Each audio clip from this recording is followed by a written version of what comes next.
शामरावनगर येथील मुस्लिम आणि ख्रिश्चन समाजासाठी आरक्षित असलेल्या जागेसाठी महापालिकेच्या तिजोरीतील पैसे वर्ग करू नयेत यासाठी भाजपा महिला मोर्चाच्या प्रदेश महामंत्री स्वाती शिंदे यांनी ख्रिश्चन समाज आणि मुस्लिम समाजाच्या नागरिकांच्या समवेत महापालिका आयुक्त शुभम गुप्ता यांची भेट घेतली। स्वाती शिंदे म्हणाले की सांगली शहरातील शामरावनगर येथील मुस्लिम आणि ख्रिश्चन समाजासाठी आरक्षित असलेली जागा भूसंपादन करण्यासाठी सांगली जिल्हा प्रशासनाने नुकतीच अधिसूचना काढली, तरी या भूसंपादनाचा मोबदला म्हणून महापालिकेने महापालिकेच्या तिजोरीतून पैसे वर्ग करू नयेत, कारण मुस्लिम आणि ख्रिश्चन दफनभूमीसाठी आरक्षित असलेली जागा मूळ जागा मालकांनी प्लॉट पाडून गुंठेवारीने विक्री केली आहे। ही संपूर्ण जागा पूरपट्ट्यातील आहे, त्यामुळे या ठिकाणी उन्हाळ्यातही 4 ते 5 फूट पाणी असतं।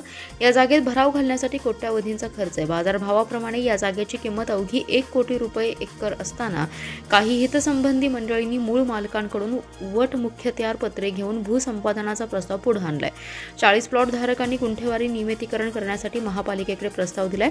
बेकायदेशीररित्या गुंठेवारीचे प्लॉट पाडून विक्री केल्याबद्दल त्यांची चौकशी झाली पाहिजे।